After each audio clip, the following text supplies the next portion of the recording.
26 जनवरी अर्थात गणतंत्र दिवस की सुबह आप लोगों ने राष्ट्रपति महोदया द्रौपदी मुर्मू जी का स्वागत होते हुए देखा होगा कि किस तरह से राष्ट्रपति भवन से कर्तव्य पथ पर आती हैं, ध्वजारोहण करती हैं, सैल्यूट करती हैं।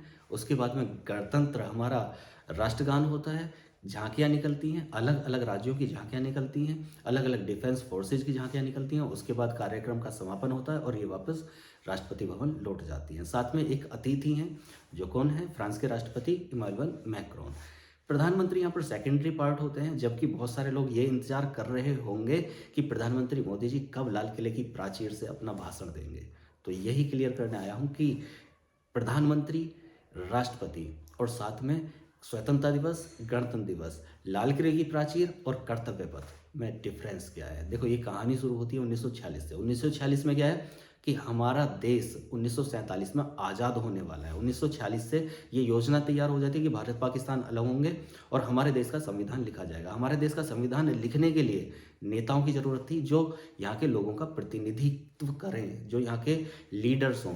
उसके लिए एक चुनाव करवाया गया 1946 में। 1946 के इस चुनाव में हमारी संविधान सभा बनी। जो लोग चुनकर आए उनसे हमारी संविधान सभा बनी, जो क्या करेंगे? संविधान का निर्माण करेंगे। संविधान क्या है?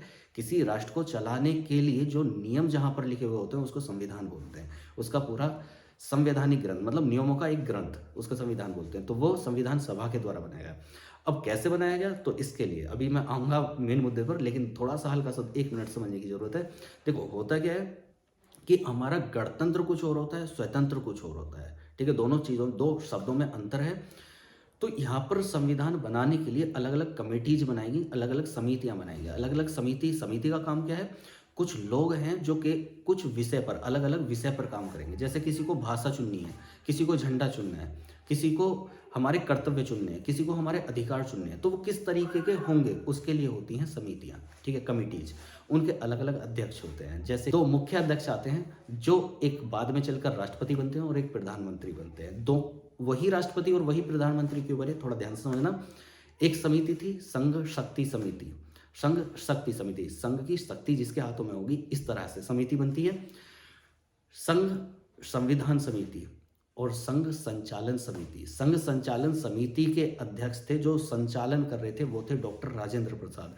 हमारी पूरी संविधान सभा के स्थायी अध्यक्ष थे डॉक्टर राजेंद्र प्रसाद।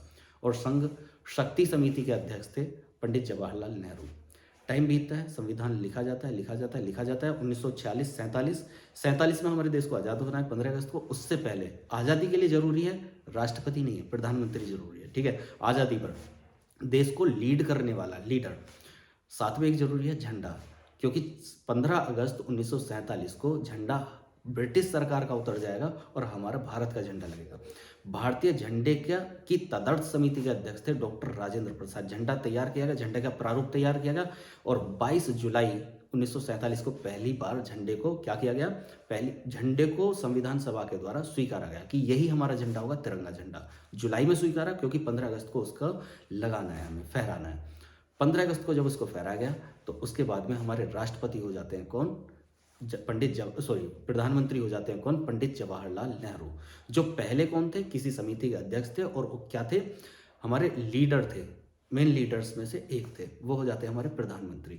उसके बाद में समय बीतता है, बीतता है, बीतता है, संविधान लिखा जाता है। 26 नवंबर 1949 को हमारा संविधान बनकर तैयार हो जाता है, लागू कर दिया जाए। कुछ आर्टिकल्स लागू कर दिए जाते हैं, उसको स्वीकार कर लिया जाता है। संविधान में जो तिथि लिखी हुई है वो भी 26 नवंबर 1949 लिखी हुई है।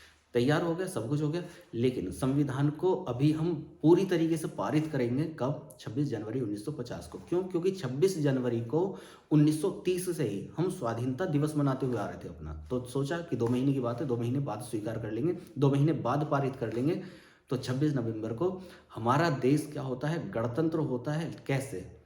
गणतंत्र का अर्थ क्या है? मैंने बताया कि लोगों के द्वारा, किसी देश की जनता के द्वारा, जहां पर कोई राजा नहीं होगा, जनता का तंत्र चलेगा, लोगों के द्वारा चुनाव होंगे, उन चुनाव में कोई लीडर, कोई उस देश का प्रमुख चुना जाएगा, उसको बोलते हैं गणतंत्र। लेकिन पहली बार ऐसा क्या हुआ? पहली बार लीडर चुना ही नहीं गया। पहली बार जो हमारे संविधान सभा के अध्यक्ष थे, 24 जनवरी 1950 को संविधान सभा की आखिरी बैठक होती है। उस आखिरी बैठक में हमारे मेन काम हुए किससे रिलेटेड? संविधान पारित करने से रिलेटेड। क्या? 24 जनवरी 1950 को हमारा जन गण मन अर्थात राष्ट्रगान को अपनाया गया कि ये हमारा राष्ट्रगान होगा, 26 जनवरी से हम इसको चालू कर देंगे।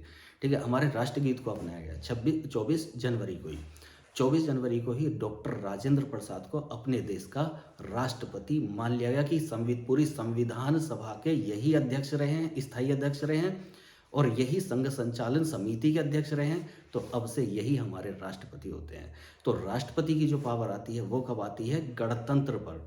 इसीलिए 26 जनवरी को गणतंत्र दिवस पर कर्तव्य पथ, जो अभी पहले राजपथ था, वहाँ पर क्या होता है? राष्ट्रपति ध्वजारोहण और राष्ट्रपति सैल्यूट, जनगण मन, झांकियाँ निकलती हैं। झांकियाँ किस लिए निकलती हैं? क्योंकि हमारा भारत गणतंत्र है और ये राज्यों का एक संघ है। राज्य हमारे देश में काफ़ी 28-29 राज्य हैं, कुछ केंद्र शासित प्रदेश है। अभी फिलहाल में 28 प्लस केंद्र शासित प्रदेश है। तो वो क्या होता है? राज्यों का एक संघ होने की वजह से देश की विविधता को दिखाने के लिए, अनेकता में एकता को दिखाने के लिए हम उन झांकियों को निकालते हैं कि हमारा देश अनेकता में एकता रखता है, हमारा देश गणतंत्र है, स्वतंत्र होने के साथ साथ। अब स्वतंत्रता कब दिखाई जाती है? 15 अगस्त को। और 15 अगस्त को क्योंकि सरकार स्वतंत्रता लाई है, तो उस सरकार को प्रधानमंत्री रिप्रेजेंट करते हैं लाल किले की प्राचीर से। मेरे विचार से समझ में आ गया होगा कि गणतंत्र दिवस क्या होता है, राष्ट्रपति महोदया या राष्ट्रपति ही क्यों करते हैं और ये झांकियाँ क्यों निकाली जाती हैं। तो अनेकता में एकता दिखाने के लिए 28 राज्य प्लस केंद्र शासित प्रदेशों की जो भी हमारा कल्चर है, हमारी विविधताएं हैं, उनमें जो एकता, जो प्रेम बसा हुआ है, वो उसी का नाम है गणतंत्र। ठीक है, और वो दिखाया जाता है 26 जनवरी को। राष्ट्रपति इसीलिए उस दिन लीड करते हैं, मुख्य अतिथि होते हैं, मुख्य अतिथि बाहर से आते हैं, सबको ये दिखाया जाता है कि हमारा देश कैसा है। और 15 अगस्त को हम क्योंकि आज़ाद हुए थे, स्वतंत्र हुए थे, तो उस दिन क्या होता है? उस दिन प्रधानमंत्री अपना जो भी है अपने कार्यों का वर्णन करते हैं, जो भी करते हैं। कब, कहाँ से? लाल किले की प्राचीर से। तो दोनों में अंतर ये है। शायद आपको पता चल गया होगा, समझ में आ गया होगा कि क्या है, कैसे है। तो फिलहाल आज गणतंत्र दिवस पर सभी को गणतंत्र दिवस की हार्दिक शुभकामनाएं। मेरे साथ बस इतना बोल दीजिएगा, जय हिंद, जय भारत।